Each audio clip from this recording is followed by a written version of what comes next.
Good evening. Today is May 6, 2026. We're in the Eldon F. Board of Selectmen meeting room on the second floor.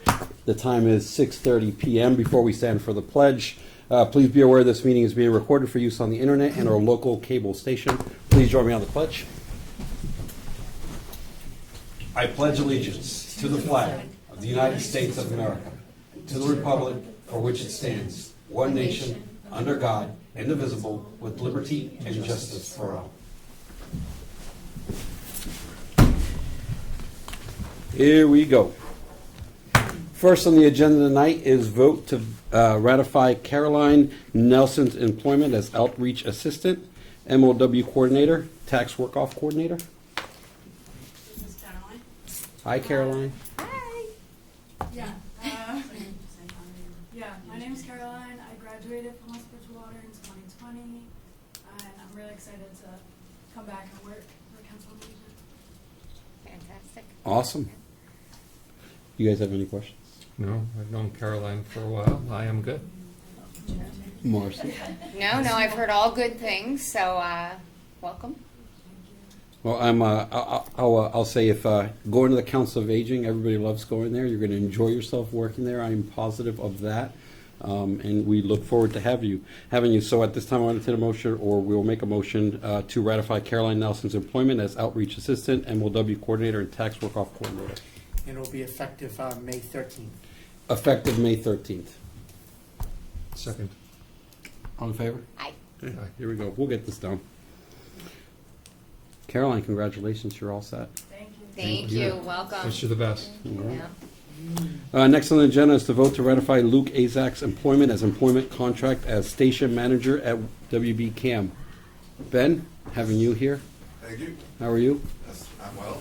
This is Luke Azak. He will be our new WBCAM station manager. Myself, Linda, and the cable board had interviewed many candidates, all very well qualified candidates. We narrowed it down to 2, and then they met with the cable board, and the board decided that Luke was the best fit. He comes from Stone Access. I won't tell too much about him. I'll let him explain, introduce himself. So, hi, I'm Luke. So, as mentioned, I've been doing video work for, I think, about like 13 years. The last about 5 of it has been in local access, as well as I'm a musician, and I'm not really sure what else to say. If there's any questions, I'd love to. Right on. No, I think, the very first committee, my very first involvement in West Bridgewater was that the cable TV committee. Near and dear, and I've said it a million times, we're sad to lose Ben, but he's brought the station up a lot, and I think you'll be in a good spot to go, and I hope you can grow from that, and I hope my personal goals in the future is to get some more meetings covered and some more things like that, but I'm thrilled with what we see, and I'm always surprised at the number of people that actually watched this meeting and other meetings. So it is truly a great resource to the town, and excited to have you there. So. Yeah. If Ben thinks you're good, and Linda thinks you're good, and everybody thinks you're good, then I think you're good. It's always nice to get good staff from another town. We'll take you. Thank you very much. So I'm just happy to have you. Thank you. Before I do this, Ben, thank you so much for being a part of it. I do know that you had already you had already kind of left us, but I thank you. It shows your professionalism and your dedication to the town, so thank you so much for continuing to assist us in this. Luke, I kind of said it when you walked in, how you got some shoes to fill. Ben was around here for a while. I could see your face. You look motivated and excited, so I can't wait to see what you can do. So at this time, I'll make a motion to accept Luke Azak's employment and employment contract as station manager at WB Cam for starting the date of. Do you want it for town meeting on the 11th? Yes. Okay, so May 11th. For starting May 11th. Yeah. Second. All in favor? Aye. Aye. Yeah. Good job. Habits. They die hard. We just realigned the board, so It'll take a while for me to stop reflexing some comments out. Thank you very much. Congratulations, you're all set. Thank you. Thank you, See you Luke. all at town meeting. Yeah, we will All right, see super. you Thank you. many times. Next on the agenda, we'll just wait a second.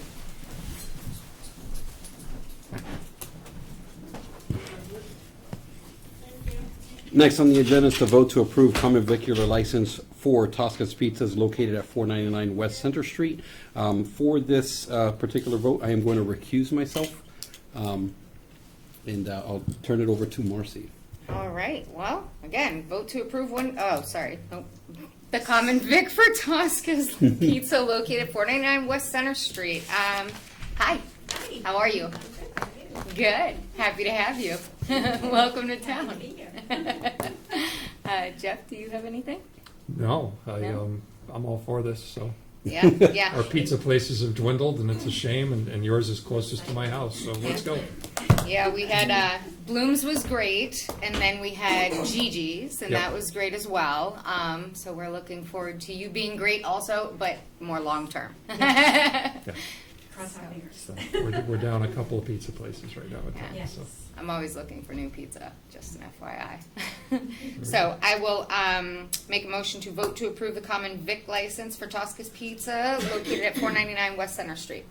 I'll second that. All in favor? Aye. Aye. Welcome. We're in. Welcome. Thank you, When do guys. you You're all start, set. if you don't mind? Do you have a date? So I think Wednesday will be my soft opening.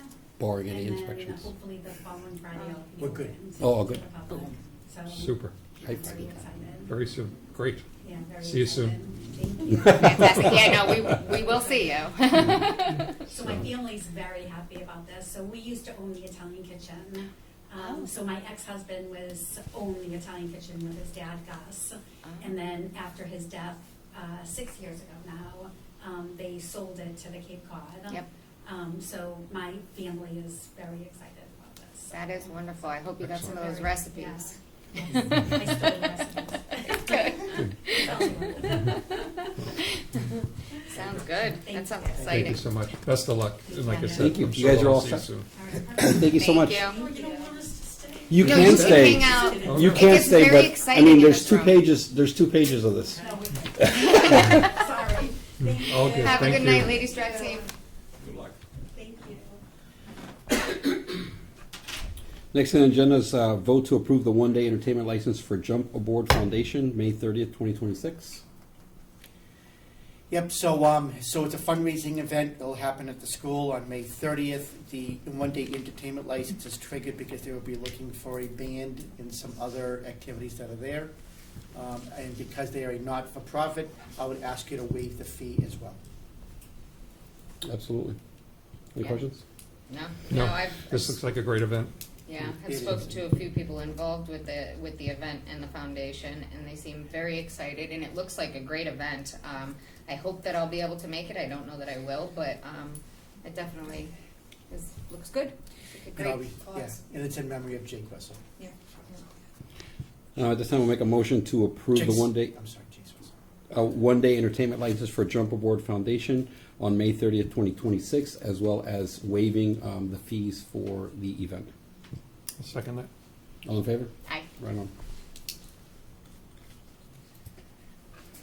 Next on the agenda is vote to approve a one-day entertainment license for Barrett Ale House located at 604 West Center Street for August 10th, 2026. Similar event as to last year, no changes, basically about 1 year apart. So the entertainment licenses, because it would be a one-day special event for midget wrestling. Again, this would be their second one. So I'm going to remain as a no to this, but I don't feel like I need to regurgitate everything that was said last year. I'm going to remain as a yes because it was a fantastically fun event. As will I. Make a motion to approve the one-day entertainment license for Barrett Ale House located at 604 West Center Street for August 10th, 2026. Second. All in favor? Aye. Aye. No. Oh yeah. There's always got to be one non-fun Found it. person. Next on the agenda is the Memorial Day 2026 commemoratives. Excuse me. Allergies are getting to me. Commemorative services. I got a drink. Commemorative services for May 25th, 2026. We're looking here to vote on board rolls. First off, is everyone going to be here? I don't know that I will be here, to be honest. I can't be positive yet, but I'll be coming home. I'm driving home from Florida that day or on that weekend. so- Jealous? I'm going to do my best. I think I'll be here. Okay. I said we probably can't probably assign roles. I know that I'll be there for the entire event. I've been asked to. Jason Ross is not available, so I will be doing basically the entire MC for that day. So whatever can't be done, I guess I'm doing it. If you're there, we'll split up. Yeah, that you and I day. can carve it up. And If then- I'm there, I'll grab a duty. Absolutely. All right, perfect. Thank you so much. That works for me. So we are not going to vote. We're not going to vote on roles, but we will assign them on the day. Okay. All right. Update site plan review for special permit ZBA 194 South Main Street warehouse facility. Yeah, so I put this on because in full disclosure, I made an error last time, so I thought it was only fair to the board and to the public for me to place this back on the agenda. So again, if you could pull up 194. And this time, Christine, we South Main won't Street. tell you you've pulled up the wrong site and make you go down the road. So That was our fault. to reiterate, I thought at the last meeting, it was the building immediately adjacent to Yangtze. So Christine did pull up the right one. We sent her to the wrong one. It is still on a commercial area. There are still used car lots there. There are other businesses, but in this particular case, there is also a handful of residential neighbors as well. A little bit different than just a little bit east of that. So, in any event, so I wanted to put it back on because I want to be fair to the board. We can capture the same comments as we did last time, or we can change the comments. Again, I just thought it was fair to the board to make sure that I apologize for the error of leading you in the wrong direction for the wrong building. You know, David, I realized one thing. If we ever want to know if anyone's watching this, we put something up that's wrong and wait for messages because they come in quick. Pretty much that weekend, they start. So I got a billion texts about this and emails. Yeah, I guess the only thing that changes for me is where it is more residential. My concerns would just be around hours of operation, truck idling, trucks pulling in overnight, all that kind of stuff to not disturb the residents that live next to it. So, Yeah. Lighting. yeah, downlighting, Yep. true downlighting. Yep, absolutely. So for me, it's just, the resident shouldn't be, they'll obviously be impacted a little bit during the day, but you're on a mixed use road. Whereas nighttime, we don't need trucks pulling in at midnight, idling, sitting, anything like that. I hear you, but at the same time, everything around there is pretty much working those similar hours. But I don't think auto sales No. has trucks pulling up overnight for delivery, things like Auto that. sales will, yeah. If a truck is delivering, they'll come in at night. So, well, those would be my requests. I'll let the board go from there. I'd make the same comments, yeah, just to be aware of the residential neighbors and considerate of them with the hours of operation, sound, and lighting. Good with all those. All right, okay. Thank you. We'll capture that again, thank you. Thank you. Building permit, next on the agenda is the building permit appeal, ZBA 3 Crescent Street, single-family dwelling. So this one's a little bit more complicated. What I would ask is if you could go to the page where it has the map on it.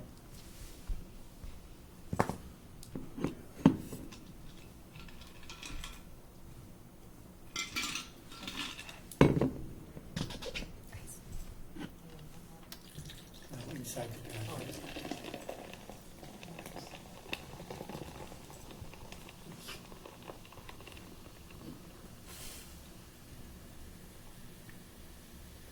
Right there.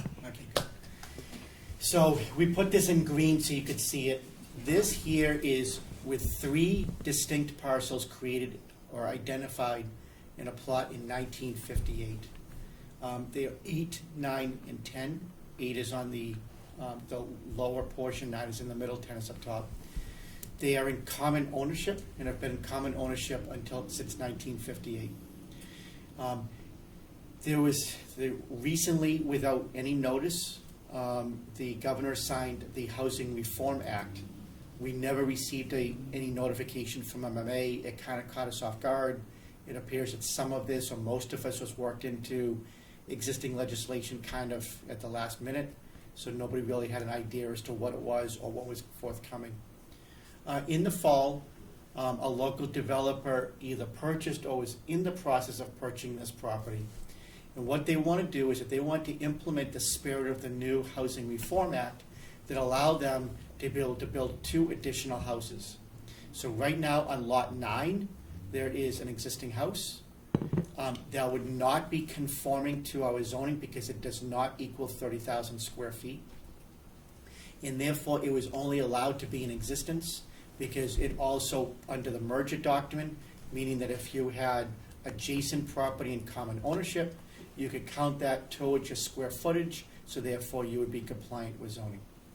The Reform Act said that you could go back to pre-zoning, and as long as you had separate deeded lots that were in common ownership, that you built a house no more than 1,850 square feet, no less than 3 bedrooms, on a 10,000 square foot lot, that lot now became a buildable lot. So the developer in the fall attempted to place 2 houses. We went through the process. I've included it in the packet. Legal counsel reviewed it. They determined that you could build on 1 other lot, because even though the 3rd lot met the new spirit of the housing reform law, meaning it had more than 10,000 square feet and they were going to build a house that met all the specs, the current house sitting on number 9 would then become a non-conforming lot because it would no longer comply with current zoning. And while the spirit of the Housing Reform Act probably meant to allow those other 2 lots to be built, it never specified in legislation, which has been it's either been long-term case law or long-term statutory law, that you cannot purposely create a non-conforming existing lot. So by allowing 8 and 10 to become buildable, number 9 would then become a non-conforming residential lot, which would not be lawful. That attorney, along with that developer, reviewed it and either came to the same conclusion, or they chose it wasn't desirable to fight it because they walked away. Subsequent to that, another developer, the current one before us, has come in, and as you all know, on house lot 10 is building a home. That permit has been granted. There is no issues with that. They are more than welcome to build one. They cannot build based on town council's advice. They cannot build on lot 8. To belt and suspender it, we saw legal advice a second time. I think it is noteworthy that the attorney that reviewed it on behalf of this current developer continued to argue the spirit of the Housing Reform Act, which I understand, but never actually addressed directly the concerns of local council, which is lot 9 becomes a non-conforming lot. Their opinion never addresses it. So either 1, that attorney didn't understand the argument, 2, missed the argument, or 3, didn't want to argue against it because didn't know how to. And I'm not being negative when I say that. It was just it wasn't addressed. That would be a reason why it wasn't addressed. So with that being said, the building commissioner denied the building permit for number 8. The legal process is that the person has the ability to be able to appeal, and they've done that to the Zoning Board of Appeals. That will be on June 9th. If the Zoning Board of Appeals upholds the opinion of town council, then the developer will have an option at that point to either accept the decision of the town or file litigation. And, then obviously I would have to keep the board up to speed at that point. This is not something normally I would bring to the board because it's not something that's normally under your purview. But in case this does become future litigation, the board oversees that. I thought it was wise and important to bring it to your attention in advance. Thank you. Thanks.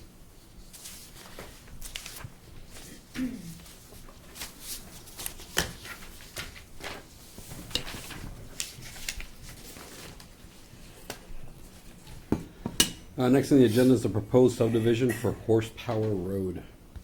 So here's another tricky one that I'm bringing to you as well. This is a bag of tricks today. This one is. These are a couple of tricky ones. So if we could go to the assessor's map on this one, please.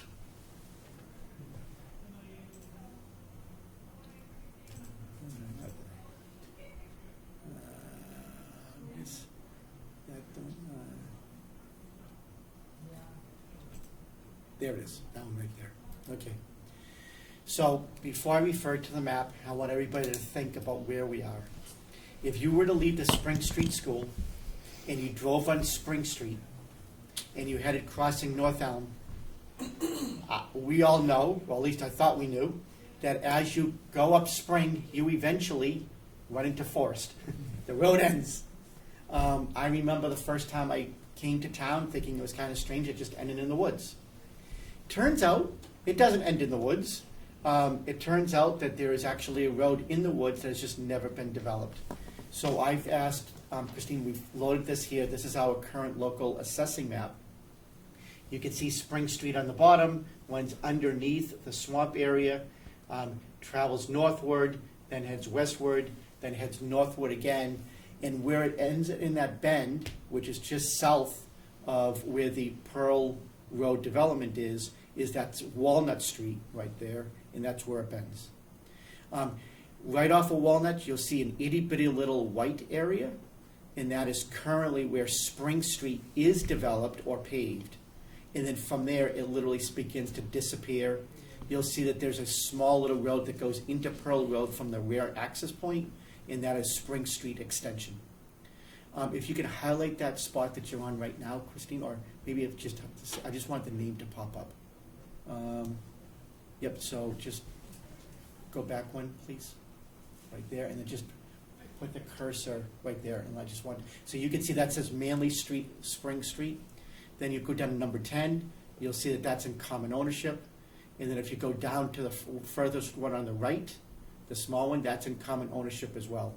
So the idea that what this developer is looking to do is to develop a portion of Spring Street at his expense to allow himself to build a legal road onto his property, because he owns those 3 properties, and he has a right to build a road, and that's what he would do, is he would call it Horsepower Road.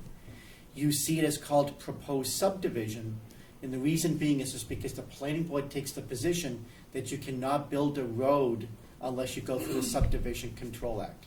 So that is the legal mechanism that they are going through in the planning board to build this road. Right now, we do not definitively know what the developer will build.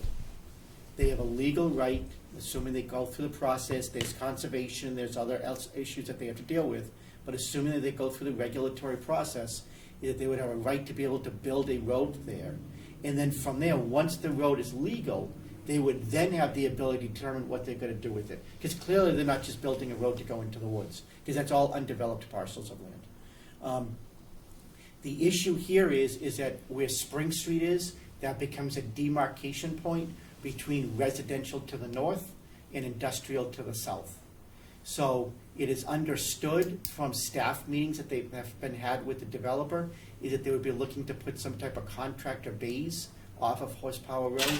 I do not know how many. We don't know any of that additional information. They have not done that further engineering because until they build the road, it wouldn't be worth their time, energy, and money to be able to go that far.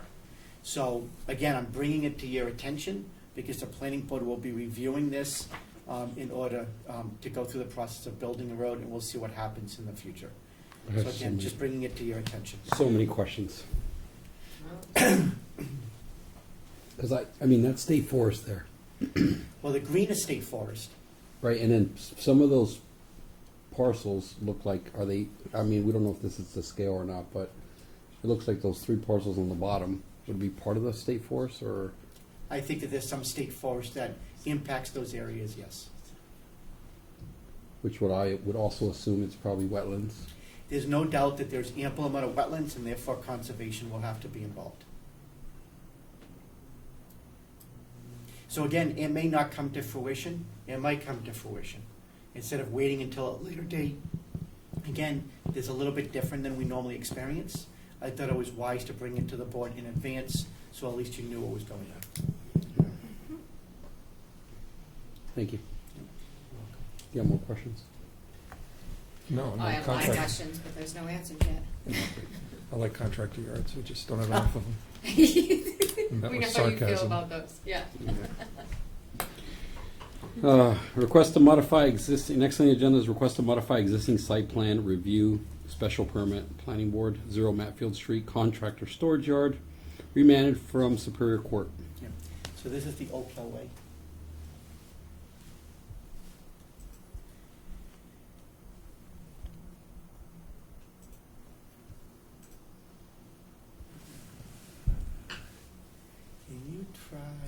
keep on going to the right, see if we put it after Maple Street, see, or did, yep. That one, try, no, all the way right there.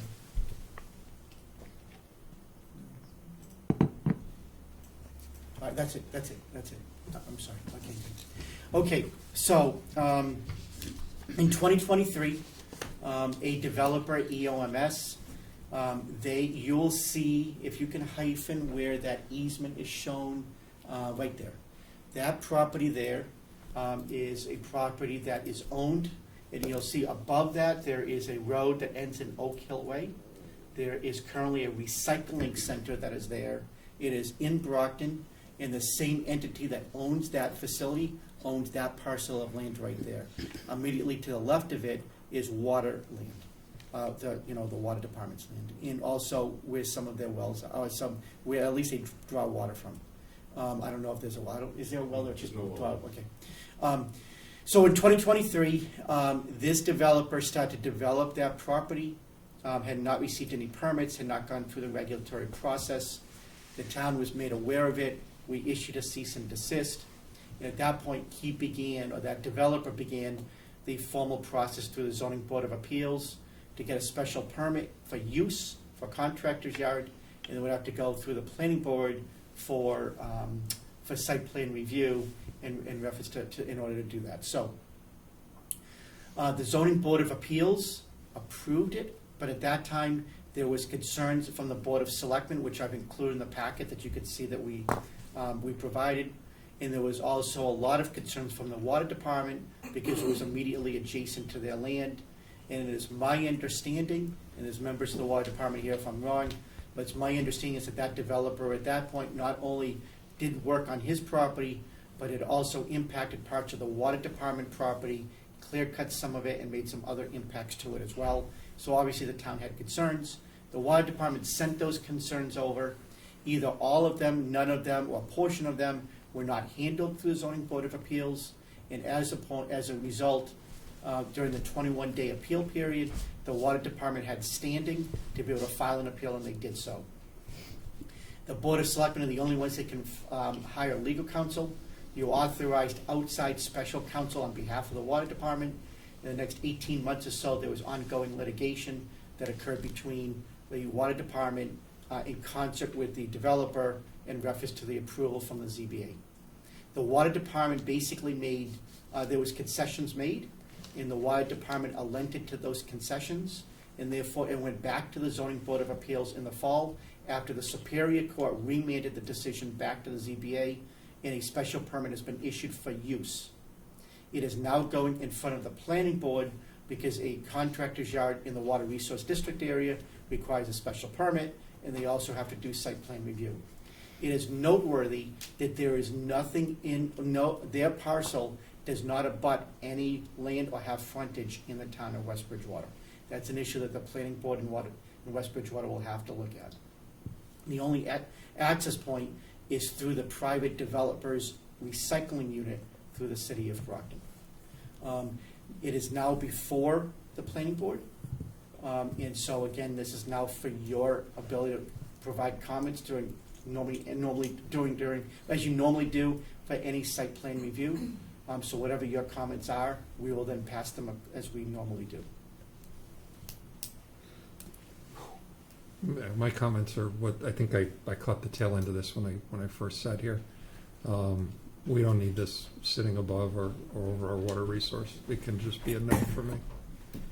No entrance through town, no clear sight as to what's going on a regular basis. There were issues with what was going on that property beforehand. I don't deem it trustworthy, and I don't feel like we should be messing with anything that sits over the town's water source. I second every word of that. 100%. What doesn't make it makes it more difficult because we don't have clear access to it from from West Bridgewater. To get there, we'd have to go through Brockton and get in there. And how often are we going to do that? One, and then two, everything Jeff just said. It's like I feel like and if we look at all the towns around us, there's already so much more issues with water and the lack thereof water.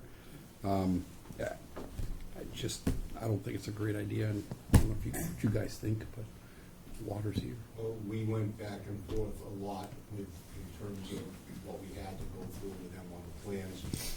We got them to change the plans to a point to limit some of those concerns based on what we went back and forth with from what they originally proposed to what it is now.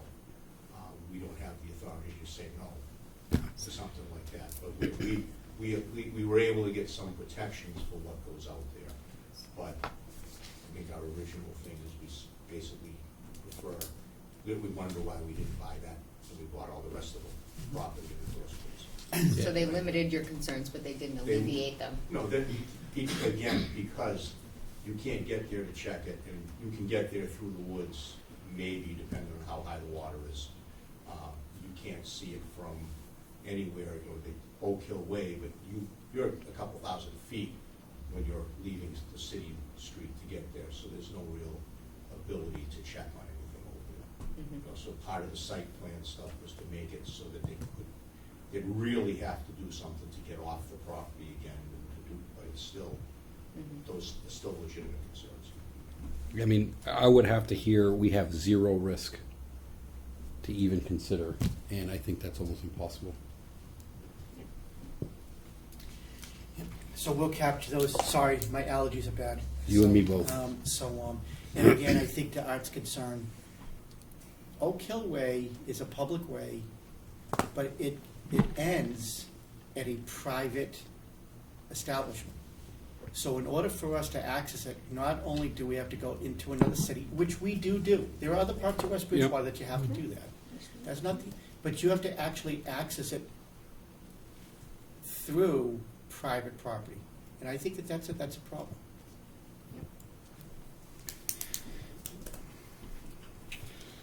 All right. So the next one is this supposed to be Maple Street? This is supposed to be Maple Street. Request to modify existing site plan review for special permit for planning board for 15 Maple Street contractor storage yard. So this is a little bit less of a twist, so we're getting better. We will go, why don't we go, do we have the assessor's site on this one? Yep. So you will see you'll see this Pleasant Street on this. Here we are. You're traveling down Pleasant Street. You then take a right-hand turn onto Maple. It eventually dead ends into state conservation land. We have highlighted that area where the green dot is. That is 15 Maple Street. This had already been approved in the past to add a contractor's yard and storage. There was an appeal from an abutter. That was settled in court. And at that time, it was approved for a 3,000 square foot facility. And now they are amending it to become a 7,500 square foot facility. So that's the only change. So you had commented on it in the past. I just brought it back to you because, again, it had been in litigation, had nothing to do with us. We incurred no expenses as a result of it, but it had been in litigation. So it's come back out. They're looking to modify. That entire area is zone industrial. There is no residential in that immediate area.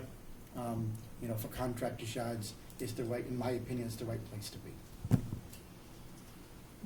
I'm good. Yeah. We got nothing. Next on the agenda is request to modify existing site plan review. We're going to go a little over. We're almost done with ours, and then we'll go into our joint. Request to modify existing site plan review, special permit planning for 175 East Center Street, Vineyard Farm. Yep, so we all know Vineyard Farm. The Vineyard Farm received a alcohol license from the board. I believe it's 12 days a year that they look to serve alcohol. As part of the restrictions, they had to have a roped-off beer garden. At that time, as they went through the regulatory process, it was deemed that I believe it was the plumbing inspector was here, but if I'm wrong, I apologize. But I believe it was deemed that it required permanent bathrooms as opposed to temporary bathrooms. As a result of that, they have not been serving alcohol, and they are now in the process of amending their site plan so that way they can build a building in order to be able to comply with that request. So I'm bringing it back before you, so again, so you're aware. I got a quick. Yeah, no, I think it might be the same question. I got a question because I think at one point, please correct me if I'm wrong, wasn't there a plan for them to have, like, weren't they doing something for a liquor license at one point so they didn't have to continue to do the temporary? Or They have a liquor license. they have one? Yes, they have Okay, a full so- liquor license.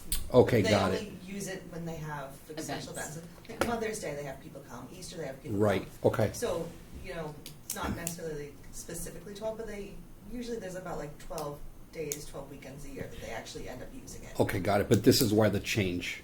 This is why They need a building, right? This is why the change, because before it was just a temporary thing. This is just me connecting dots here. I'm just. They need a bathroom facility. The Board of Health said that they could use a temporary bathroom facility till June this year. Got it. So they need to build a full building to have proper bathrooms. Okay, I'm connecting dots. Porta toilets aren't allowed under 248 CMR 1010, so that's why they have to put the permanent toilets in there. Or And in excuse English? me. Yeah, that's, Bless you. Yeah, something happened back there. I don't know what. that, Tourette's thing.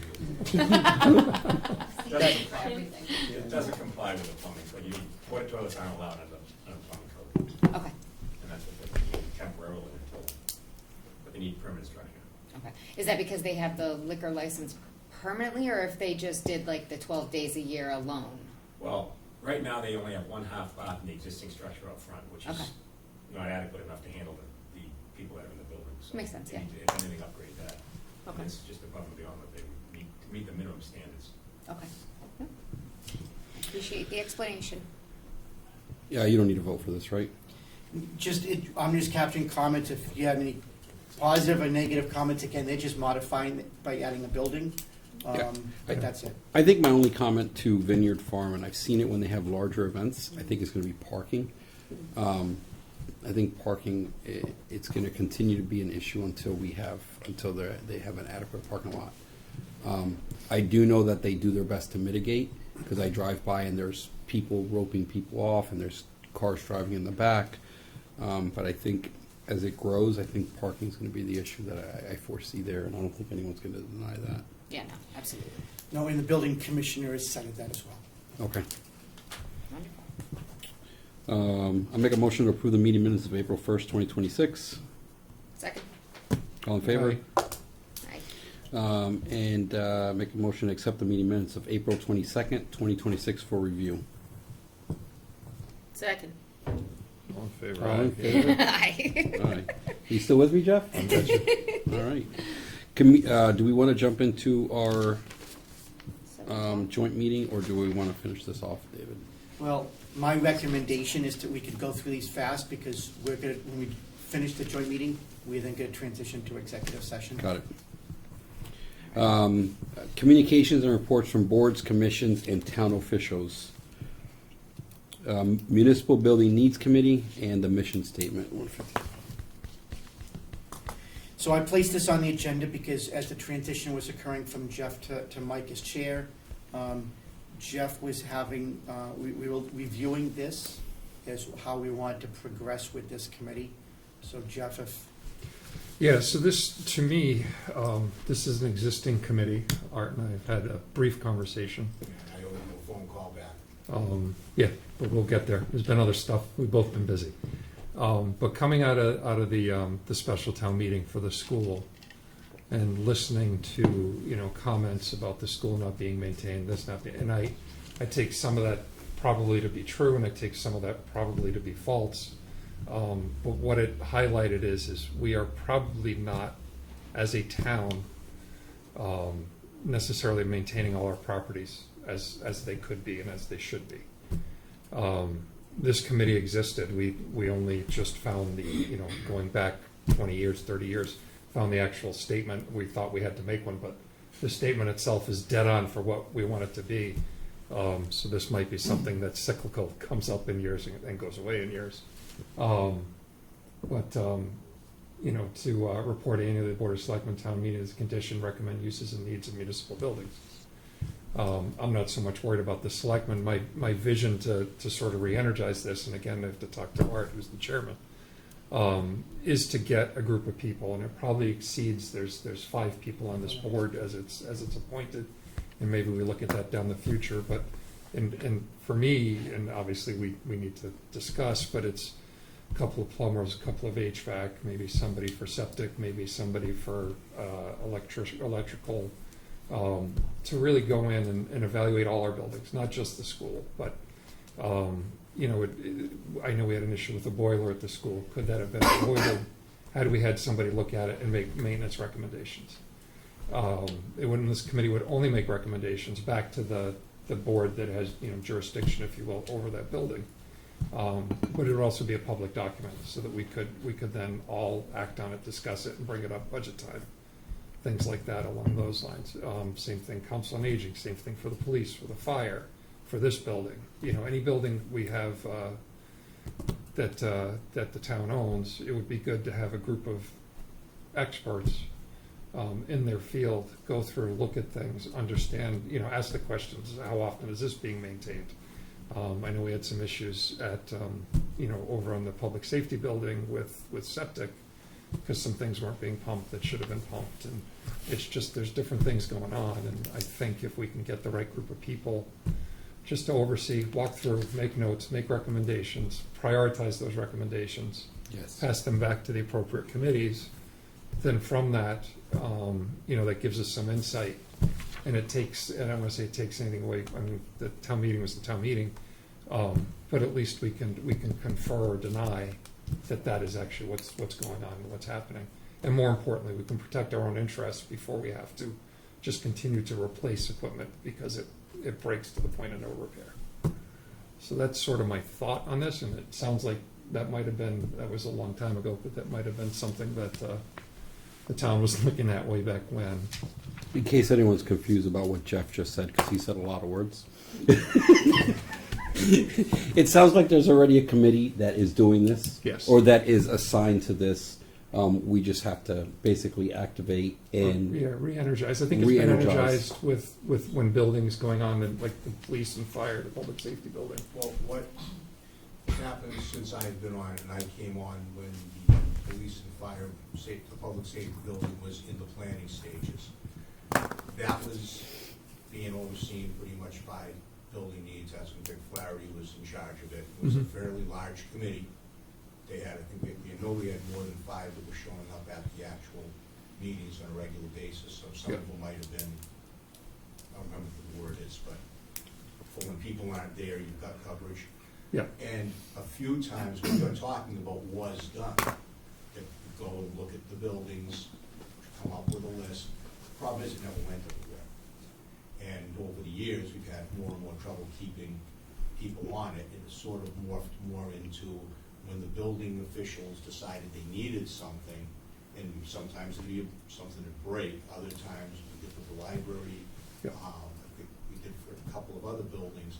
They came to us and said, look, we're gonna need this done, it's not in our capital budget. And that was kind of a way to get things done, that you don't wanna wait another year, even if it maybe didn't break, but it's something that came up. And then we'd approve it, it would then go through the board of selectmen. One of the selectmen turned it down on one of the things. They decided they didn't want it, the money spent that way. But it did get more and more away from Inspection. going out, and especially as the committee gets small, it's tough, because now, you know, we have an electrician, we have a builder, but we don't necessarily have all the trades represented, and it makes it tough to go in, like, I can't go in and tell you if that boiler's Right. taken care of. Yeah, I mean, That type of thing. I've been talking a little about this. I'll be brief, Mr. Chairman. I've got some people that I think are interested that we could add in an informal basis, right, and then maybe formalize it down the road, because it's kind of what it's in. You know, it's written in stone at this moment. Until town meeting would have to change it, but I think we can get those people. I have also gotten. I spoke with the school committee chair about this. They are in favor. I know Mr. Bodwell's expressed interest in it, as well as superintendent, so they are in favor. And then, I don't know, it's, you know, I don't want to waste anybody's time, but I'd like to try to give it a shot, but ultimately, you know, Well, we gotta, if we get more of a push down from the selectmen in terms of when that stuff gets done, to prioritize it and tell them, look, budget for this work to be done. 'Cause, I mean, the building needs committee budget isn't gonna pay for a Yep. lot of that type of work, but maybe that can be the impetus to say, you have to budget, you know, a Yep. certain amount for maintenance. Typically, anything the building needs, though, it ended at the building. It typically didn't go out to, like, say, the septic, to what goes on out there. That was kind of done separate. I think we did a little bit with the last thing that they added, the police and fire, just because the building had to be kept operational, it was necessary. Yep. But other than that, it was mostly kept to stuff within the building envelope. I personally think that this is huge, especially if there's a group of people that can identify preventive maintenance specifically, right? Like if certain preventive maintenances aren't happening, because that's the long term is going to save. That's what's going to save the town big money, right? Because if we're conducting and doing the preventive maintenance, and I'd almost call this like an inspection team. But not really inspecting anybody, because, like, let's face it, if you're walking by the same boiler every day, you're like, I'm going to look at this tomorrow. I'm going to look at this tomorrow. I'm going to look at this tomorrow. We've all been there. I say it with my home AC filter in my house, or my heating filter, and I'm like, I'll do that tomorrow, and I'll do it tomorrow, and before you know it, a month gone by, and my wife yells at me, and then I change it. So, with that being said, when you have different eyes walking through buildings, to Jeff's point, when you have a different set of eyes walking through building, it just gives you an additional. I walked through a building one day and I saw an inspection sticker on a boiler, and the inspection sticker hadn't been done in 2 years, right? So, if you have an extra set of eyes going through or looking at things that somebody else isn't looking, I think it's a huge thing, and at the long term, it's going to save the town money, because if you're doing your preventive maintenance checks and services, you're going to have less likelihood of a catastrophic failure. So I'd love for this to get moving and get going and re-energized, and I'd love to help as ever possible. Yeah, Since Art, there's I think. nothing left to say. I won't say anything. Say it. No, you said it. You all said it, and it was perfect, and I piggyback it all. Art, I really appreciate you spearheading this. My issue has always been getting people to volunteer to be Yep. on the committee. That's We all just of our got issue. lucky, we got 2 more people that wanted to come on. Yep. But we've been kind of looking around for quite a while. It can be a tough thing to do anything with volunteers. So, But I think this If is, I it's- think from the volunteer perspective, it's once or twice a year, right? I mean, it might be a couple more days this than that. part would be a few days, once a year, would probably be the best way to do it, see how it goes to the next year. Yep. But if you're gonna continue to, we still have to meet maybe every, once a month. It used to be twice a month when we used to get a lot of requests for funding. You still have the monthly meetings so that budget can get taken and spent. So if somebody does need something, then either maybe that inspection notices it, it says it's gotta be done before you can budget it for next year. That would still, we could be able to still go through the municipal building needs, and that's more of a monthly meeting, or as requested is how we're doing it now. I think it's important to say that, like, even if we're short a trade or two in there, and just getting the Something done. trades that are available to go out and kind of take a peek, I think is going to be huge. And everyone's saying taxes and saving money, and I think this is a good, strong effort to try and get in front of that, as we know things aren't getting cheaper. And if we could get in front of some of these things and save us from catastrophic failures in places, I think it's important too. Yeah, so as we could see, is in 1985, the committee was established at town meeting. I think it was envisioned at that point that it would serve 2 purposes. One is it would take an inventory of buildings, and 2, create kind of like as a proactive checklist as to what would be needed going forward. The committee has evolved over the years, as Art has said. It's become more of like an emergency committee. Is that when you have an emergency, they go to referring to building needs. If they go and they vote on it. So I'm not so sure we have to go back to town meeting unless you really want to expand it. Because right now you have 5 members staggered by 3-year terms. That's what you're authorized to do. It doesn't specify everything else, then it's defaulted to the selectmen as to how you want to structure it. So we normally vote on appointments for July 1st, and I don't know the current Municipal Building Needs Committee where they are in their staggered terms. But what we could do is if in June or July, we relook at it, and then you could say, this is what we really want. So as those positions become vacant, that's who we can attempt to try to add. And then I think create some structures to what the expectation is from the board. I also think being fair to the committee, because there is going to be some work up front. When I was in Dartmouth, I sat on a committee that was like this. They're gonna need an administrative person, because someone's gonna have to take minutes, somebody else is, they're gonna have to put a report together, and I wouldn't think that it would be fair to Art or one of the other board members to actually do it. We actually have a secretary. Right. So, but again, if they're capable of putting together the report and all that stuff, good. And then on top of that, when we did it in Dartmouth, we actually created a big template. So you could open it and you could say, this building was built in 1958. It has 7 bathrooms, 4 rooms, 2 boilers. And then from there, then it would tell you what was done and when and what it might need in the future. And we are fortunate because the ADA committee a handful of years ago had secured a grant, and they had the bare basic bones of that.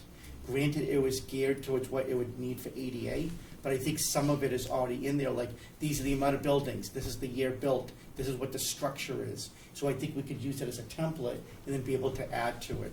And that would become, in my opinion, the basis of that report that would go to the board and whomever else in the future. Yeah. Yeah, to David's point, the ADA committee, we got the grant a few years ago to, it was like a $50,000 grant. We had OCPC come in and basically evaluate all of the town buildings for their ADA compliance. So we do have, a formal report of all of, again, it's a start, right? It's just concerning ADA concerns, right? So we do have that available. So it's a start. It's a very small start, but it is a start. And yeah. So that's good, and we were able to do that, to no cost to the town. So always happy to be advertising, receiving grants. And if I'm assuming, if say we don't have a trade represented on the committee, would there be any reason we couldn't hit up one of those people to volunteer to just go and help with that, even if they don't have an official seat on the committee? An HVAC, an HVAC guy. No, See, why not?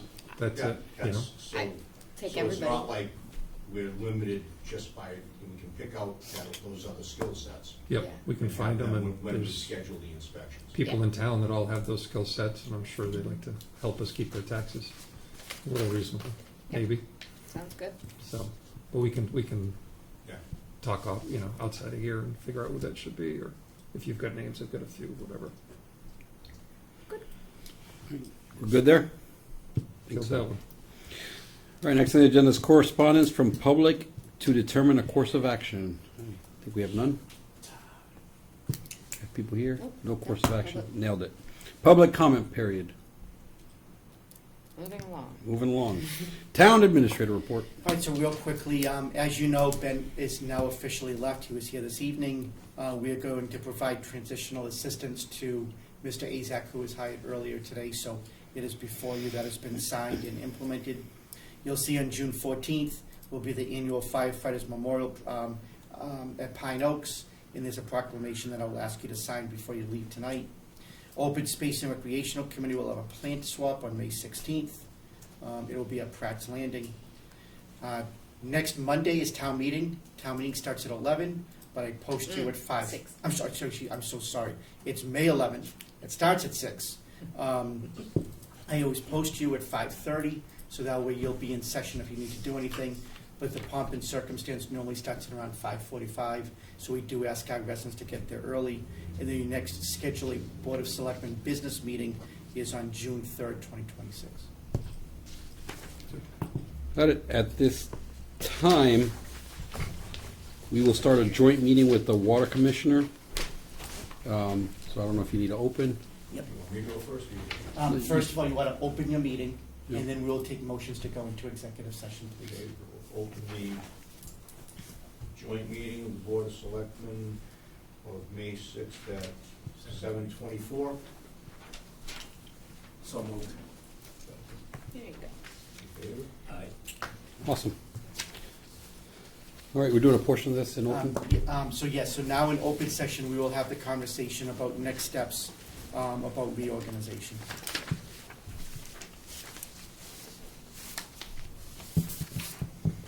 I got nothing. 160 to 4. Right on. So mainly with the reorganization, we've been talking about, kind of merging the two departments together. not necessarily merging, but having the DPW direct, setting the two departments and kind of making one to kind of the workflow and make things a little bit easier for the town, to have, a larger department. Yeah, David, I don't have any minutes or anything on this, as far as the workflow goes.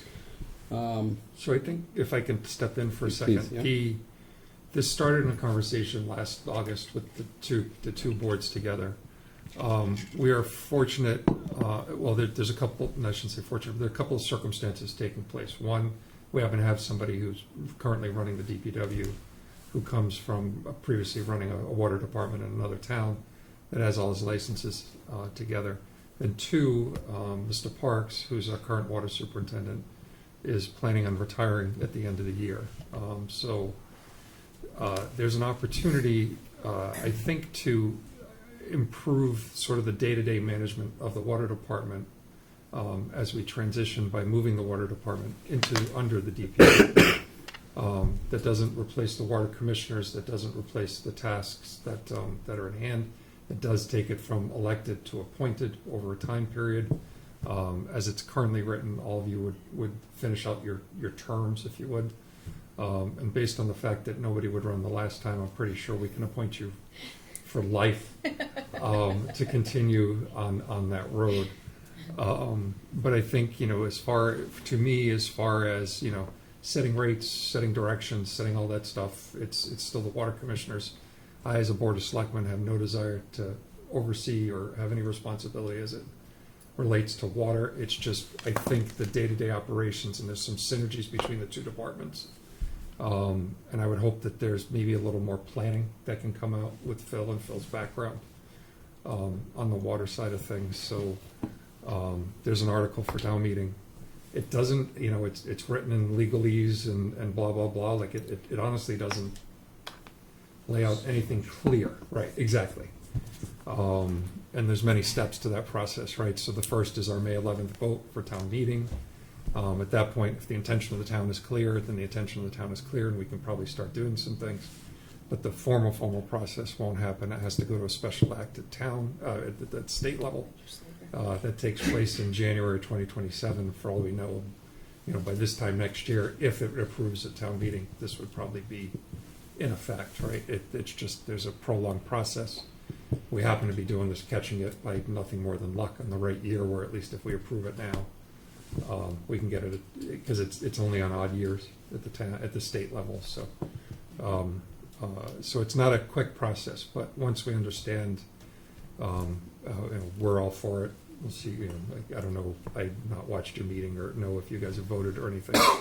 But if we're for it, you're for it, town's for it, and it moves forward, then I think we have the opportunity to combine the two and obviously get some synergies and get some day-to-day management and maybe some planning, but still, keep you guys to do what you do from a water perspective, the plants and all the stuff that's going on now.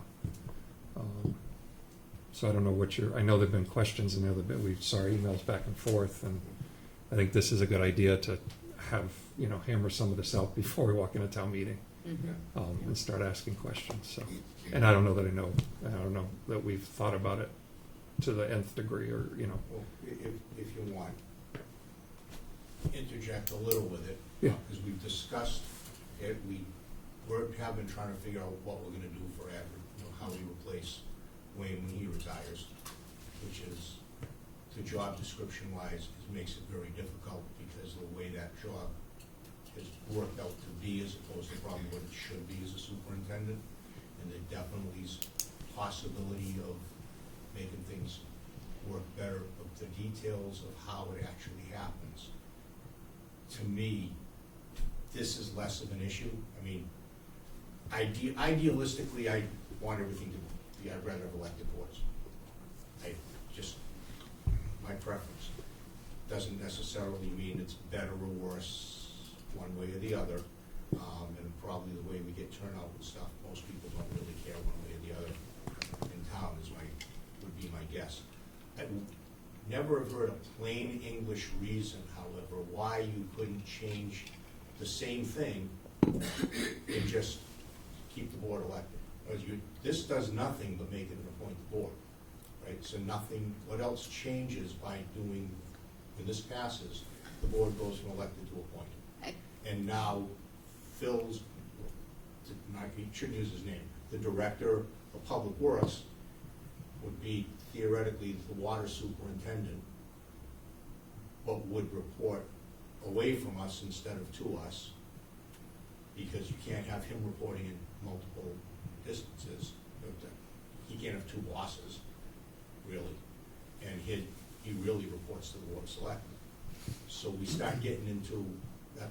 My thing is the organizational, how that actually works, and why, if you're going to change the organization, you can't just mutually change the organization without it being changed to appointed. I don't think I've ever seen anything that just says, in plain English, why that can't happen.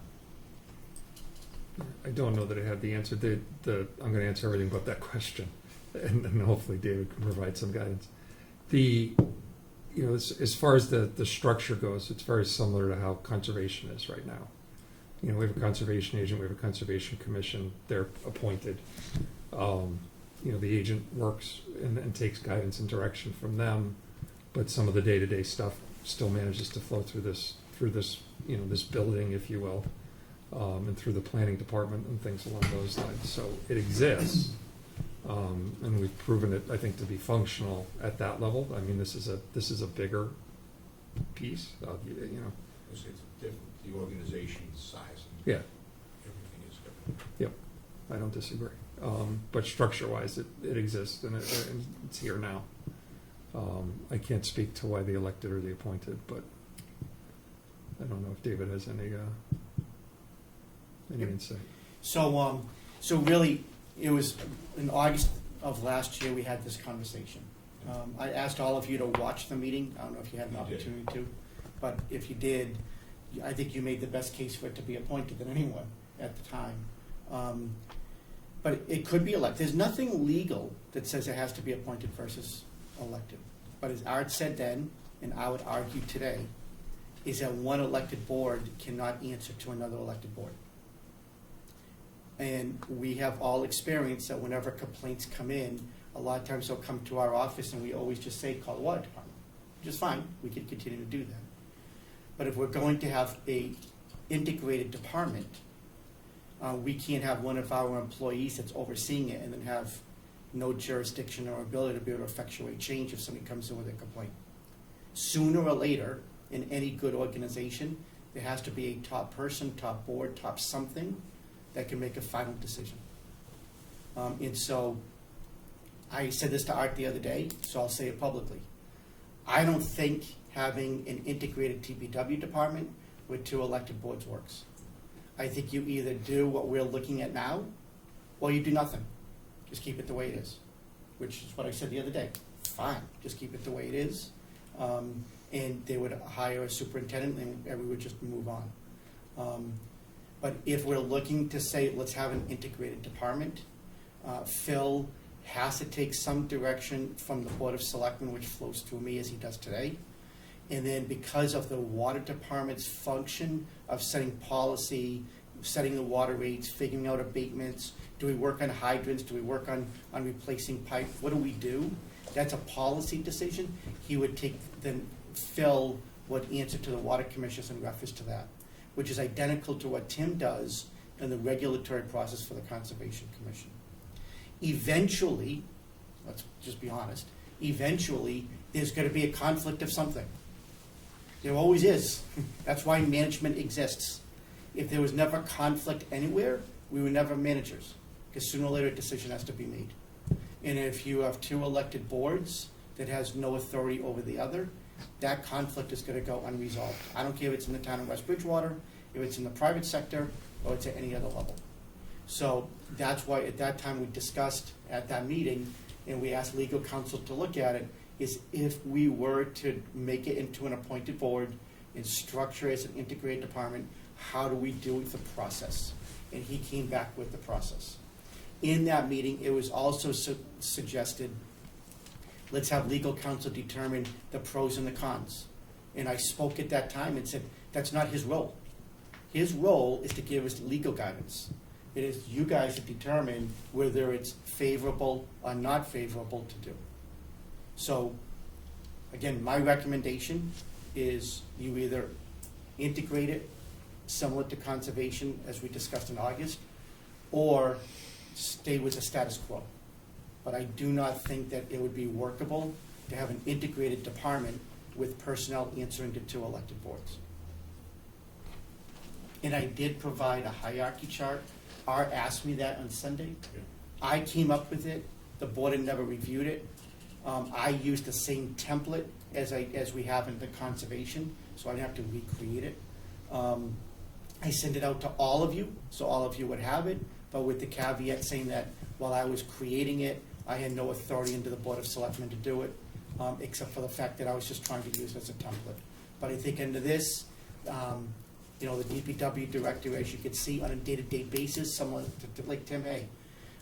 My office handles discipline, handles time off, if he calls in sick, if there is a customer complaint, if he needs resources, what does he do with his budget because he's going to he has budgetary concerns. If he has some legal concerns, I handle that. In reference to regulatory issues, I've been here for 13 years. We've had one resident come here to the Board of Selectmen kind of trying to appeal a Conservation Commission decision, which you don't have appeal rights. That's not the process. But the Selectmen got involved in an attempt to help. But Tim and the Conservation worked through all of those regulatory issues, absent my involvement and absent the Board of Selectmen's involvement. So using that as a template, I did this because I think that's the way it would work.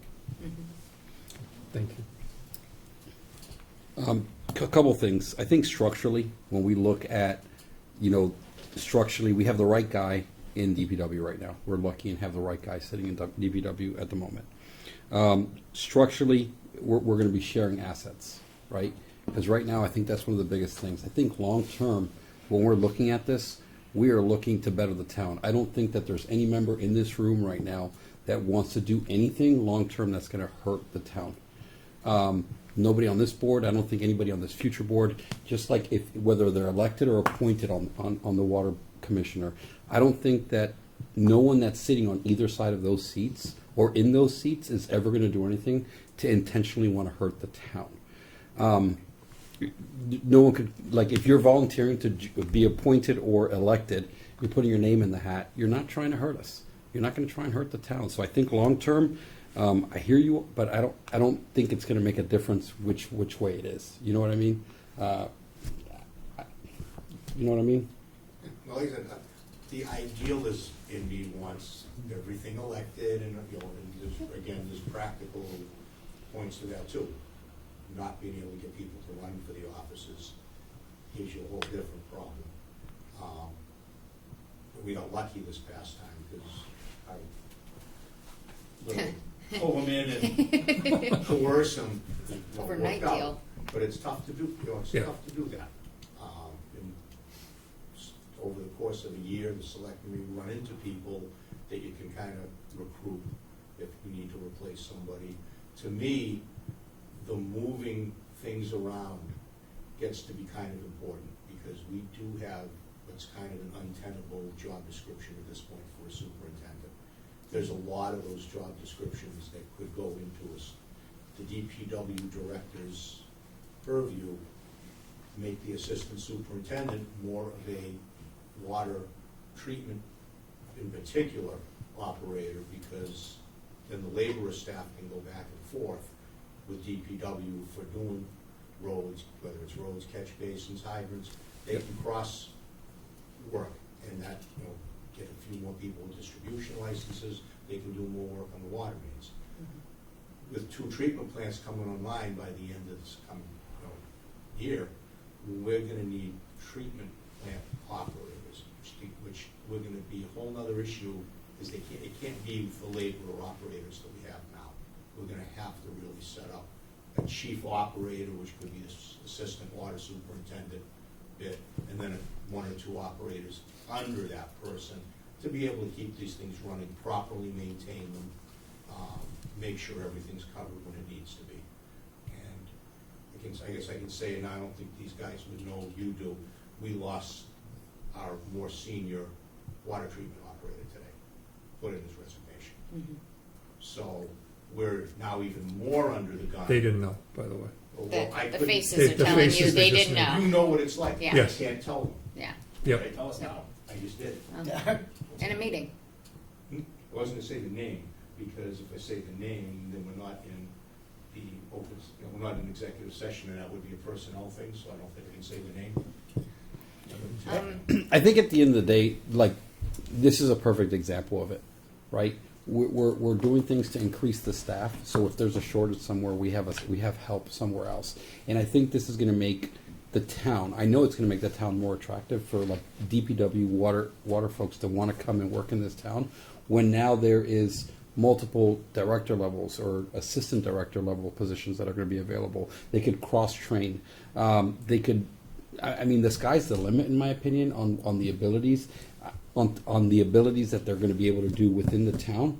And then, not to mention even the assets. I know I mentioned the assets. So it's going to make, like, organizationally and structurally, it's going to be more attractive, in my opinion, for people to want to come and work in town and stay longer when there's now multiple positions they could obtain. Right, because now you're looking at an assistant water superintendent, and I'm assuming that's also going to include like a lead. It's opening more positions, in my opinion, and not costing us potentially any additional money when it comes to labor. So, Art, I think everything that you said is just further evidence as to why I think the water commissioners need to handle the day-to-day, right? Like, because as a member of the Board of Selectmen, I don't know any of that, right? So I can't tell you who needs to be hired. I can't tell you who should be hired, what credentials they need to have. That is your wheelhouse, right? So that's what I think. You guys stay in that position. You still have control over those roles and those responsibilities. You still have knowledge that we don't have, as far as being a water commissioner or knowing much about how a water department operates. So I think it's vital that you guys still oversee those things that you oversee now. And to David's point, the Board of Selectmen, it would just be, complaints, vacations, I mean, I don't even know everything, but I don't think it would be the stepping on toes that I think you might be fearing. I don't intend to put my hands in that mess and try to figure it out for you, because that's not my job. Like, that's your job, and that's what you specialize in and you have knowledge of.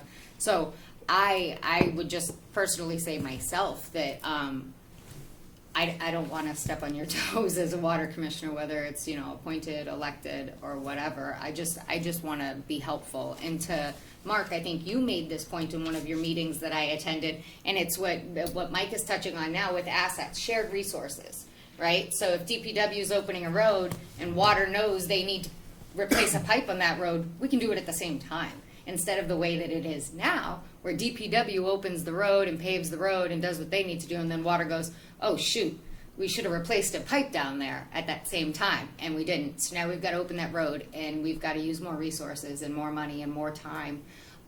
So that's what my motivation is for this is to basically share the resources, share the knowledge, put it all under one umbrella so everybody knows what's going on and we're not doing things twice.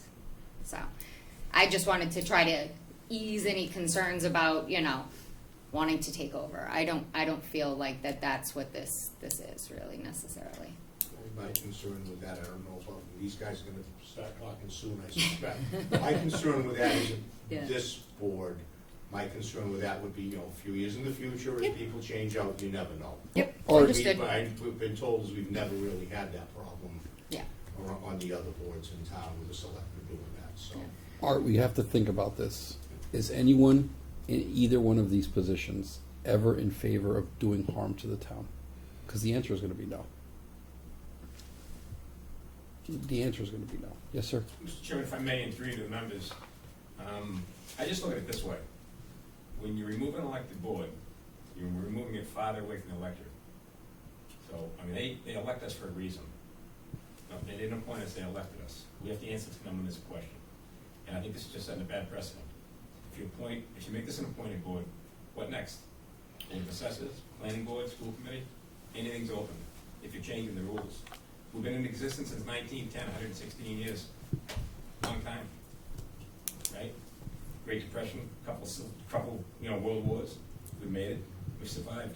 We've come a long way in 116 years. We had a 2-inch, water line coming in from Brockton. I don't know what happened back then. Who the forefathers were? Why they looked ahead in the future and thought this would be a great idea to have water.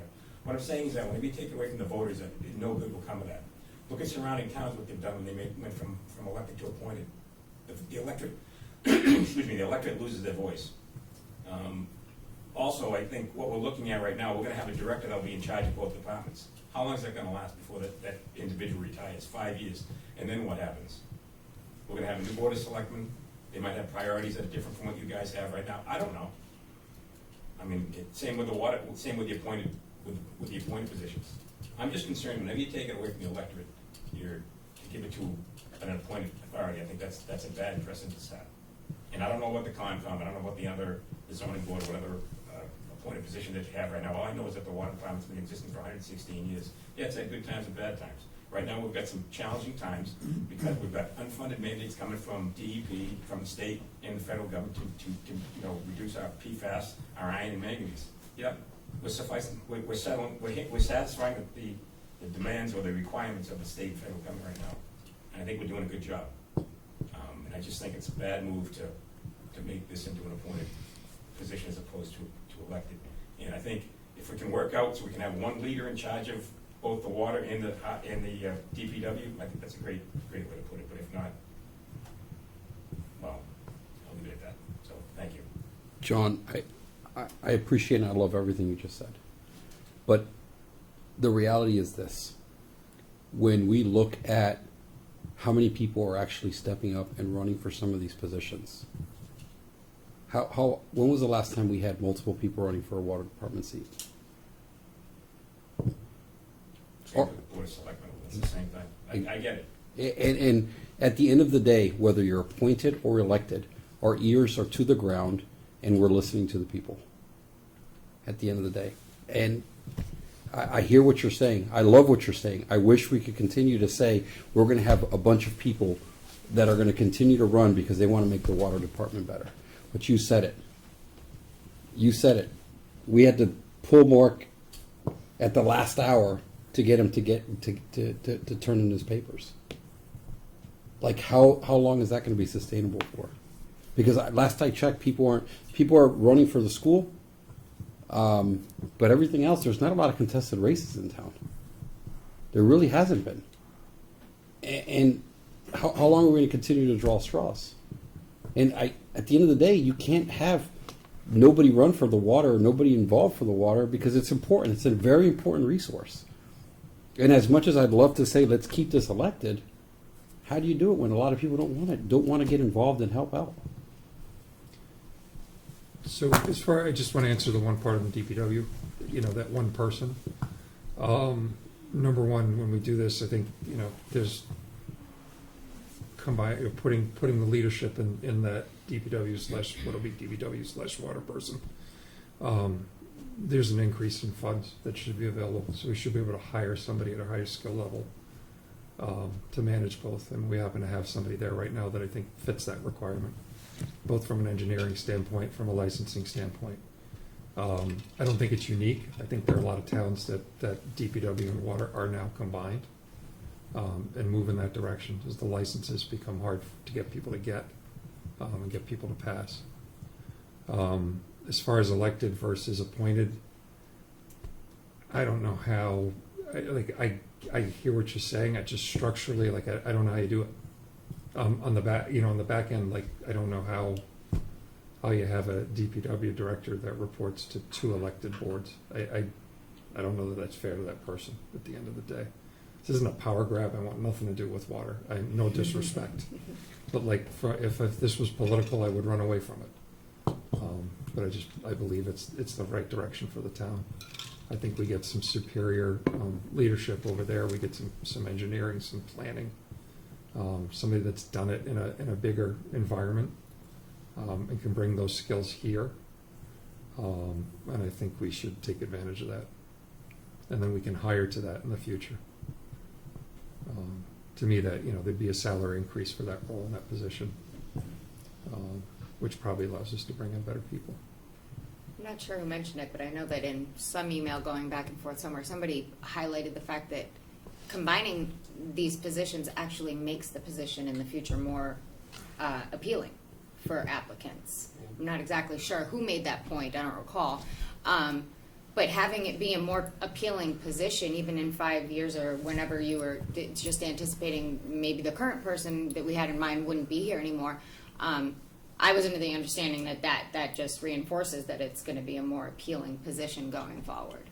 That was probably one of my emails, and I stand by that. If you, one of the issues I saw with the type of people we were getting when we interviewed the current director's position, we are so small. Yeah. That is barely a DPW in terms of when you look at the people that were applying. People that were much lower levels had more people and more budget under them than we had here, and the pay scale wasn't, that's kind of why that pay scale was able to get a jump. You had a lot of people who were higher up that were more like they were looking for it as a stepping stone to get a title and then move on. That we probably wouldn't have kept. We got lucky with the one that we ended up finding and getting. Making it a bigger job probably would get a better chance of getting better candidates the next time. It's going to have commensurate pay, and that's going to be an issue we can talk about with what we're going to need to do with treatment plant operators too, because that's More skill. the different. This industry is getting kind of forced into a different thing than it used to be. But as I said, I mean, the issue with elected appointed, my heart says elected, my brain says whatever. Just if we had to change it to do this, then we'd change it to do it. Like I said, I just put that other part of you with John, is you've got elected, people don't like what we're doing, I'm up next, they can run against me. Might even step down. You know. But that's, there is that thing. I know they actually just did this in Walpole either last night or the night before, changed that water board from elected to appointed. And that was the big stink about it, was the people who were against it, they didn't want to lose that ability to affect that board separately from the town administration. I think the people who changed it won by a very small amount of votes. They have representative town meeting on open, but it was very close, and it was very contentious because a lot of people felt basically the same thing that John just expressed. So we'll see what the town wants. At the end of the day, I think it's just bringing more people to the table. And I hear you, John, it's a valid concern, but like you're bringing more people to the table that, in all honesty, and I'll continue to say it, nobody in this room wants to hurt the town. Nobody in this room wants to hurt the town at the end of the day. But I think we are by taking it away from the voters indirectly. Right now, it seems clear, okay, but give it some time. And I think that's what you gotta look at the big picture. I mean, we've lasted for 116 years for a reason. We're doing something right. We've come a long way. I hear you, but Art he just said it. I get it. Things have changed. But thankfully, at town meeting, the voters will be voting on it, right? So, I mean, they'll vote whether they want you to be appointed or elected. If it goes through, then you are, not you, but like the board of, the water commissioners would be appointed. If it doesn't go through, you remain elected. So, I mean, at the end of the day, we are giving the vote to the people. Correct. Yeah. And I would hope if it does say that it doesn't pass, that we try to figure out a way, whether it's just administratively, policy or something we put in, that we could still move something into this direction, which I think David said it doesn't legally have to be an appointed board. So if we could come up with, again, some kind of a policy of exactly what that reporting would be, then maybe, which in either way it goes, I would like to see us moving into something like this. My concern is we have this chart up here. I'm concerned about the water. I'm concerned about the treatment plants we have. I don't really care about elected or anything. We have all these people that drink this water. We gotta make sure it's right. And I see you know, if we elect somebody for this new job or whatever, we groom someone behind them. Okay, and if he chooses to leave, just like anybody else, you can hire a guy tomorrow, thinks it's great, gets his feet wet, 6 months later, he's out. He goes somewhere else for $3 all the time. So no one stays forever. But you got a couple water treatment plants you got to fix. You got to pay attention to. You got roads. We understand they're falling apart. And water pipes from what, John? 116 years old. We got to address these. It's going to be a disaster if something breaks. When? Yeah, when, exactly. I mean, it's going to happen. Yeah. Yeah. It already happens. You know? Yeah. And I think there'll be, you know, strict, I mean, we're gonna be coming and you know, saying, hey, we gotta do this, we gotta do that. I just hope you guys are on board. You know, you want a building committee and, you know, fix the lights and fix this, but you got water you gotta attend to, and you gotta make sure it's right. Absolutely. And to the point, I know to your point, people leave and people move and people come. Yeah. Right now, we're in a spot where somebody is leaving, and we have somebody that's very strong that can run it. Right. So,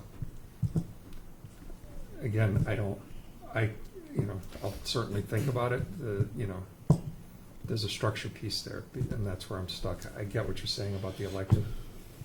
I just don't want us to give up on the idea if it fails at town meeting. I think we should still try to come up with a way to make that work. Because it's a good idea that you don't want to, Waste. more than one way to skin a cat. Can I ask a question? Sure. So, let's just say this goes through, the board becomes appointed or elected. What is this, now, if I understood, I might have misunderstood. You're talking about the selectmen / David would be responsible for day-to-day stuff. Like approving vacation time, this and that. But David, you guys would have nothing to do with that. Stuff like that should still stay with the board. The Water Because Commissioner they know- Board? Excuse me? The Water Commission? Right. Oh, yeah. With these guys, it should have nothing to do with, because you guys wouldn't have any knowledge of how many guys you got that day, who's on vacation, different things like that. So that would all, day-to-day stuff, should really still stick with them. But I think it's still gonna filter through DPW director, right? So if a laborer needs a day off, he goes to the DPW director, and then does it then just go through Linda? And I don't know exactly how it Well, that's what works, I'm to be trying to honest with you. understand. Yeah, no, the org chart kind of basically says it, right? So the laborer reports to the assistant DPW director, who reports to the DPW, you know what I mean? With that So, glare, I can't read it. oh, I'm sorry. I have no I idea. apologize. The water I'm commissioners sorry. are up for stuff. Yeah, the water commissioners it goes David, or town administrator rather, water commissioners, and then the board of selectmen. But before that is DPW director, so in the way that they request vacation and time off now, I think that they would continue to do that. I think, doesn't Wayne maybe oversee that? That doesn't actually go to, the water commissioners don't approve vacation time. I see when That was my payroll next things question. come out, Yeah. who took sick time and stuff, but all that goes up through Wayne. Right, so, but my point is, it stays, In-house. right, it stays in here. Yeah. But to add another level of, now they want to approve it, or, it just. No, we don't- I may have misspoken. We don't approve anybody's vacation Yeah, time. I may have period. misspoken That's about not- that. Yeah. That's not the intention. Let me give a real world example. The Board of Assessors, which Paula sits on, they hire an assessor. When she goes on vacation, she says, submits it to me. I approve it, and I always copy Paula, so Paula's fully aware. When one of the girls in the office wants to go on vacation, they get approved from Daniela, who's the assessor, and maybe Paula, I'm not sure, I'm not involved. There is no impact from my vantage point on town operations when one of the clerical staff goes on vacation. But there could be an impact on operations when a manager goes on vacation. So that's why I only sign off on manager. So using the same template as we see in the assessors, and we do with conservation and others, is that when the DPW director, for example, goes on vacation, I would sign off on that. It can't just be the water commissioners, because that person has a dual role. Like, for the same reason that the water commissioners need to know, we would need to know. I show up to work and I'm no DPW director for a week. That wouldn't make any sense.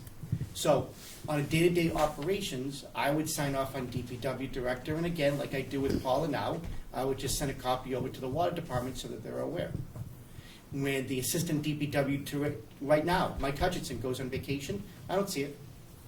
That's a Phil decision. Phil makes that decision. I have no interest in it. I don't have any bearing on it. I have no idea.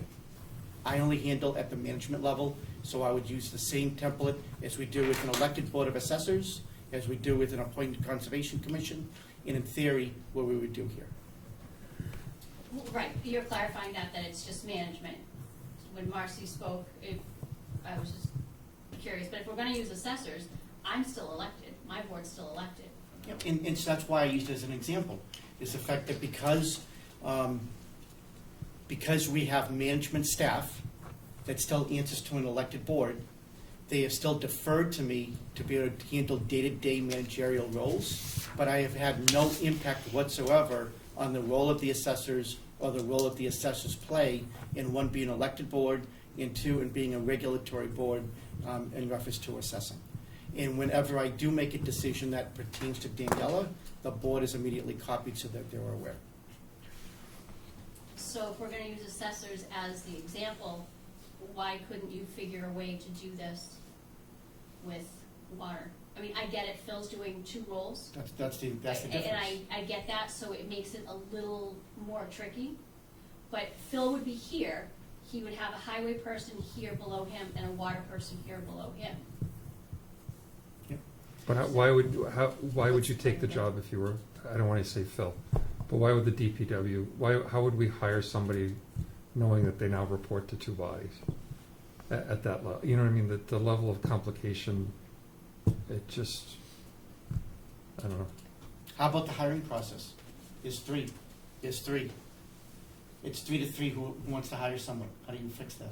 Okay, so let's use that as an example. These guys decide that they want to hire Joe Smith as the new guy. Joe's pretty good. And, yeah, he's all right, you know, he can do the job. But, you know, Mike's like, you know what, I don't like him. I like Mark better. Selectmen go, yeah, well, we're going to go with Mark. We know you want Joe, so you're out of luck. This is who we're going to hire. But don't that happen all the time? Yes. Don't that go in front of them all the time? Every time. Historically, the selectmen go with whoever the board picks. Historically, But we don't have those to. are the Right, bosses. you don't have to. Yeah, Right. yeah. But with an appointed board, with an elected board, you know, But even It's the if same you, thing. a policeman, right? Those guys hire them, right? right, but historically, they've always gone with, because you guys are your own separate little universe. But there's nothing to say that we wouldn't always go with what they wanted going forward again. Because again, we don't know any better than they do. We would take their advice and their expertise, and that's why they're there, right? So like, we wouldn't just go, we don't care. We're going to do whatever we want. That's just, I mean, granted, there may be somebody someday sitting in this seat that would say something that ridiculous, but I would hope that they would not be voted in again, or there would be an issue. I don't see that necessarily being an issue. And again, if I may, today, we had real-world experiences. We hired a new cable station manager. It is, again, not elected, but it is an appointed board. We went through the formal hiring process. That appointed board made a recommendation. Without a lot of fanfare or debate, you appointed that person this evening. The Council on Aging is also an appointed board by the Board of Selectmen. We went through a formal hiring process. That board, in conjunction, just like with cable, that goes through the formal hiring process, came up with a candidate. That person was here this evening. Without much debate, that person was ratified. The only person here that I'm really mostly concerned about is the DPW director. The DPW director, it would be very difficult. I answer to you. If I I would not apply to a job in a different town if I had 2 elected boards. Just not gonna do it. All 6 of you might like me today. 2 years from now, some of those board members change over, and it's different. So I would not do that. I don't think most people would. There's very few structures. All right, let's go outside of West Bridgewater. There's very few structures in the private sector or the public sector where you have co-leaders at the top. If it was very effective, more places would do it. It's very rare. And so that's why I said what I said earlier. I think we either adopt this model or we stay with the status quo. But I think trying to integrate both and having 2 elected boards would be a potential recipe for disaster. And again, it's just a recommendation. I'm not saying this in a bad way. It's from a recommendation from the town administrator. It doesn't matter. I just stay with the status quo, go with the appointed. But I think having 2 elected boards, it is literally a recipe for disaster. I'm sorry for repeating myself, but that's how I feel. Thank you.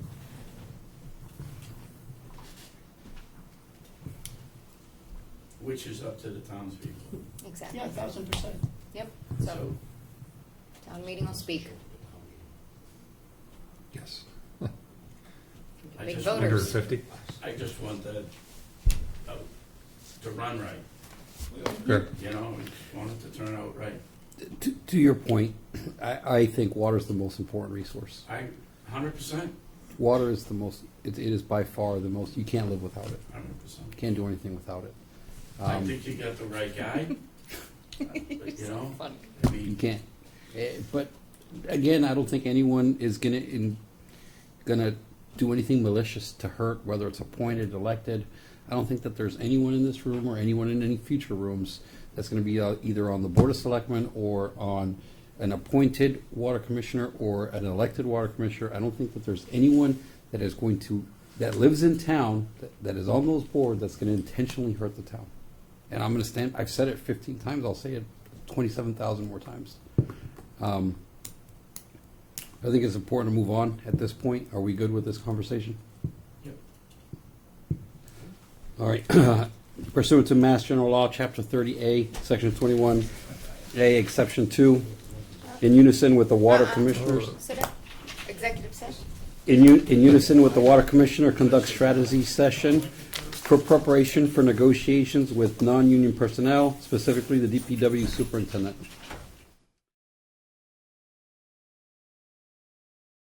I entertain a motion to enter an executive session. Second. Perez, yes. Lee, yes. Ryan, yes.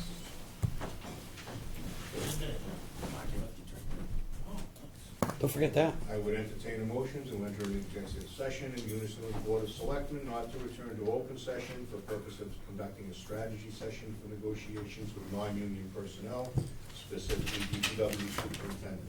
Roll call vote. so moved. Yes. Do I need to read this because I read it all?